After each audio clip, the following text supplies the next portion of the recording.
Alright, so if you're born between the 16th and the 22nd of April, then this video is for you because you're an Aries-Taurus Cusp, and we're going to talk about you today. So, join in. We're going to talk about your traits, we're going to talk about some of your struggles and how you can deal with those struggles, okay? So if you're new here to the channel, welcome to the Sunny Virgo. If you're interested in learning more about your cusp, if you want to get reading specifically for your cusp, this is the place to be. Definitely subscribe down below. Don't forget to smash the like button and to share to support the channel. That's really appreciated. But also to get this video to as many Aries Taurus as possible and, just help grow this community because it's a really important community and we gotta be there for each other. Okay, so do it. And with that being said, let's get started with your traits. So just a little disclaimer right here. You are so much more than your cusp, okay? You have a full birth chart talking about you, okay? So if you want to know more about yourself, definitely check your birth chart. But today we're talking about the cusp specifically and what that cusp means for you. So I'm going to give you some general traits of who you are or who you can become if you balance your energies and if you get your shit together. But to start this off, it's important to know what actually is your cusp. And your cusp is ruled by Mars and Venus, and you have the fire side of Aries and you have the earth side of Taurus. So Mars is all about action, Venus is all about the sensual pleasure, and then you have all the fiery and all the groundedness of earth. And it can seem a little bit explosive. Welcome to cusp life. But it's actually really beneficial because the Aries sometimes a little bit too much and the Taurus helps it smooth down. The Taurus sometimes a little bit too cool and the Aries helps bring a little bit of fire to the party. So those both energies are really, really powerful. And those combined, you become like Aries is already a natural leader, Taurus is a really good boss. Those combined, it's like the success is for you. You have the drive, the ambition, you can do whatever you want and you can get whatever you want because you're really persuasive because you have that really fireness and assertiveness of the Aries, but you can also get the charm of the Taurus, and so it's really easy for you to get things and it's really easy for you to pass on your message and to say to people what you want to get and what you want to convey in your products. If we're talking about work, you also push yourself really hard. The Aries sometimes can be like, okay, let's do that, let's start that, and never really finish the project. For you, you do have that thing of excitement and let's do a lot of stuff, but you also have the Taurus side that it's really pushing you to, okay, calm down, let's see this through, let's see this through to the end, let's finish this and then we'll pass on to the other project. And that's really cool because it really allows you to accomplish so much and get to this place of true leadership and success. Now those two energies are really, really powerful, but they are also really, really intense, especially with the Mars energy. So it's really important that you from time to time really pull back and relax and just eat slowly, cook really yummy, cozy meal, and really allow yourself to enjoy that meal and to be there and to really allow the time to extend a little bit for you to be there in every second so you can have a little bit of peace of mind and you're not always running because you can feel a little bit like that. You're always doing so much and you always have to work and you always have to do this and that. So it's really important that you from time to time cool down and pull back a little bit and just relax, okay? Now let's get into relationships, and we're talking about all types of relationships here, but you're overall just a super amazing friend. You're always there for others and you give really good advice. People see you as like this badass person, really a boss type of person that has their shit together, even when you don't have your shit together, but people see you like that, and that's why they always go to you to support and to advice. And from your side, it's really important that when you are giving advice that you connect a little bit more with the Taurus, because the Aries sometimes can be a little bit intimidating and the Taurus can more easily get into this place of being compassionate and understanding and being grounded in the advice, because sometimes the Aries can get a little bit fired up, and so it's important that the Taurus gets in and really listens and really acknowledges what the other person is saying and what the other person is going through, and you have this sort of like old-souled, wise old man kind of vibe. And that way you can give them the advice that they need and the courage to move forward in a very solid and grounded way. Now we have already talked about how powerful you are, how powerful your energies are,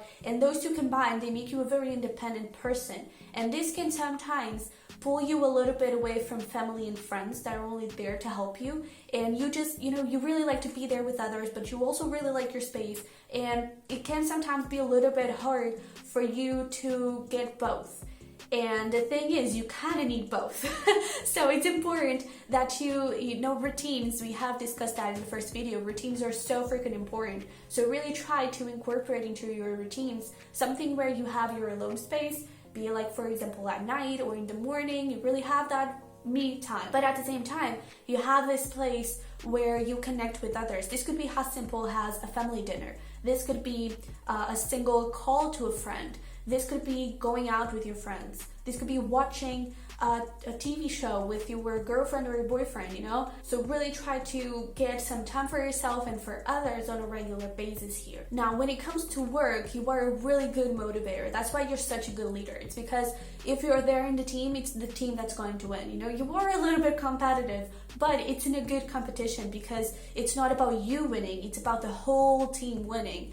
So you really have this thing where you motivate others to be their best, you motivate others to do their best. And because of that, the whole team really climbs up and you bring others with you in the success ladder as you go up. And also, you really know when to have fun, when to work with others, because with yourself, that's a whole other conversation. We'll get into that. You really know when to be funny, when to be lighthearted, and you also know when it's to work and how to be assertive and how to really impose yourself and how to get things moving. But because of all that, you're really good at networking, so that's easy peasy for you. And connecting with other business partners, connecting with potential clients, that's no fret for you. That's really easy for you to do, and that is also another reason why you're so good to go and run the world. Fuck. But now, ladies and gentlemen, and non-binary people, feel included, but let's get into the nasty stuff, because not everything is butterflies and rainbows and sunshines, and being a cusp is hard stuff, okay? And when your energies are not balanced, that can be really, really complicated to deal with and to get into this success energy, into this leadership energy, into this caring and compassionate energy. So to start off, you can be a little bit, just a tiny little bit, just a little bit stubborn. And this is really noticeable when you don't really see the situation for what it is. And for example, in a relationship, if a relationship is not working, you're always like, hey, let's work on it, let's do it, let's keep moving. And your family may be trying to tell you, hey, you know, things maybe are not working that well, what is happening there? And you don't really pay attention to that. You really want to see things your way, and sometimes that can be really harmful for you. So just like we discussed earlier, in making time for your family and friends, it's important that you make room mentally for your family and friends. It doesn't mean that you have to accept their opinions, that you have to really take what they have as truthful. The key here is being impartial and listening to other people's opinions, taking it into consideration and saying, okay, is this true? No. All right. But why is it showing up? That is also a very important question, because everything on our outside world is a reflection of what we feel and think inside. So if this thing is showing up of like, hey, maybe your relationship is not so healthy, how do you feel about your relationship? How do you think of your relationship? That could be something that you have subconsciously thought of, but you never really admitted that to yourself. It doesn't mean that the relationship is harmful. It doesn't mean that relationship is bad. If it's not, it's not. But you could be having some sort of insecurity about your relationship, and that is being reflected by your family and friends. So that is why it's so important that you listen to others. It doesn't mean that you have to take their opinion as truthful, but you at least listen to them. And the same thing goes for work, with other people's ideas or business partners' opinions and everything like that. It's really important that you just keep an open mind, you don't react, you just acknowledge and you think about it. You just think about it and consider it. If it's not for you, it's not for you, you let it go. But at least you consider it and you paid attention to it. You gave that person a place to exist, and you give that person a place to just express themselves. And attention, we're not talking here about harmful, mean things. But if it's a place of genuine care or a place of genuine interest with ideas and they just want to contribute to the cause, then just try to be open and keep that open line. Another thing, and especially around work, is control. You sometimes have this thing, and a little bit attached to stubbornness too, where it's like things need to be this way, and if they are not this way, then they won't happen. They won't get to success.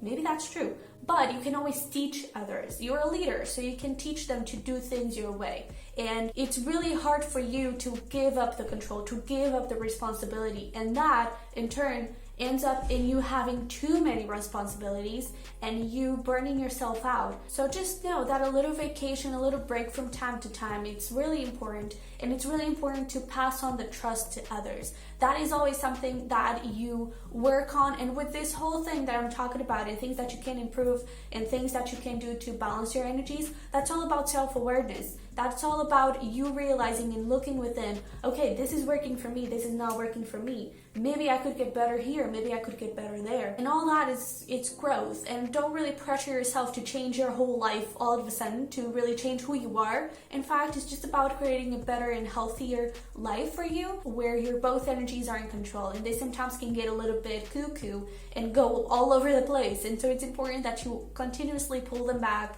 and you continuously have this self-awareness of, okay, Aries, you're being a little bit too much. Taurus, you're being a little bit too much.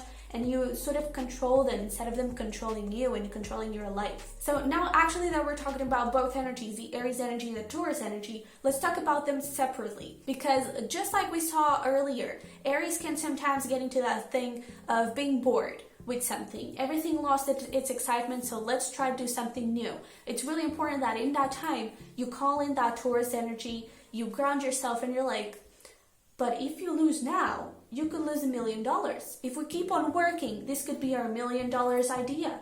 And we're talking about money, so the Aries is not going to question. It's like, oh, well, Taurus is an earth sign, he knows about money, so I'm just going to trust it. And it does take a little bit of time. It's not as easy as this, but as you start thinking about the future and the potential of an idea and how far it could take you, you start bringing a little bit of motivation and excitement back into that Aries, and things just start feeling fired up again, and you get the motivation to keep pushing through, to keep seeing things through to the end, and that's what brings you to success. And also, as we talked before, the Aries can be a little bit intimidating, so really connecting with that Taurus and Venus energy when you're around others. Obviously, the Aries can come into play, but it's important that, especially if you're giving that thing of giving advice, it's important that the Taurus is there to really support the connection and to really be there in a grounded, really special way for others. Now, the Taurus, earth signs have this thing, guilty, of a little bit of workaholism and a little bit of not knowing when to stop and not knowing when to take a break, not knowing that vacation is actually good, it's actually beneficial for you. So that's why routines and self-care is so important, because you have to constantly listen to your body. And especially if you are like an entrepreneur or you work from home, it's really important that you have schedules where it's like, from this time to this time I'm going to work, and especially the end time, it's really important that it's fixed. So you know, okay, after this, no more work, we're gonna have fun, and you call in the Aries. You can even start creating a post-work routine where it's something fun, so it's something that you're excited to do. So you work, and it's not about leaving projects in the middle and not looking at them ever again. No, it's just, okay, for today it's done, let's look at that tomorrow. And then after you work, you go and do something fun, you go and do something that it's really relaxing for you, and you call in that Aries. Another thing from the Taurus side is that sometimes you can get a little bit self-conscious, and especially about body image, and the self-worth can sometimes get a little bit clumsy. So it's really important that the self-care is there and that you constantly nurture yourself, that you constantly tell yourself pretty nice things, okay? And you see how beautiful, how handsome, how powerful you are. And every time the Taurus starts being, you start having that little devil saying, you're so bad. Oh my God, look at you, you're so awful. You call in the Aries and you're like, honey, none of that here. No. Look at that ass. Look at that booty. That's pretty amazing. You know, it's really important that you pep yourself up and that you really talk to yourself nicely, because the Taurus can really get self-conscious with that Venus energy, and it's important that you constantly nurture that. Now, to finish this off, one of the most important things in cusps is feeding both beasts at the same time. Because sometimes we can give a little bit more to Aries, sometimes we can give a little bit more to Taurus. That's totally normal, that's totally fine, but it's important that you create either a routine that has something for both, where you have one thing that is specifically for Aries, one thing that is specifically for Taurus. And if you want to know more about that, then definitely check out the first video about cusps, because we talked about routines a little bit more in depth in there. But it's important that you have something that is specifically made for both at the same time. And for you specifically, well, for overall, meditation is super important for that self-awareness and for, you know, calming yourself and really getting perception of everything around you and everything within you, but more into you specifically. One thing that could be really good would be like something artsy and fun. That way you have the Aries side and you have the Venus side of Taurus. So that would be like, for example, dancing. And it doesn't have to be like a choreography or something. It's just put some music, dance around, have fun, be crazy, be wild, and really let your body be free. Have fun doing it and you're good to go. It could also be something like painting with fingers, painting with your feet, body painting even, you know, just doing something really artsy that lets you get out of control too. Another thing that could really work well would be getting a little bit of adrenaline rush. So for example, outdoor sports, like really intense stuff, you know, maybe working out outside. That could be also really simple but really effective as well. Working out, for example, in those parks where you have the machines and everything, where you're outdoors, you're exercising and moving your body, you're connecting and having fun.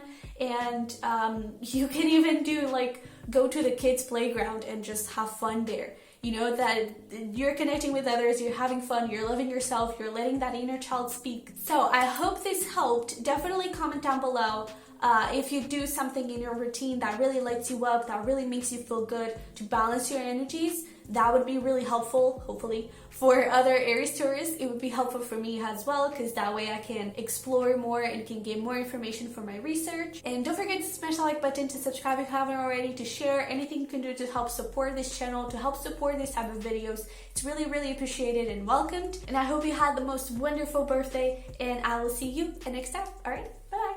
It's important that you do what? I don't know. To share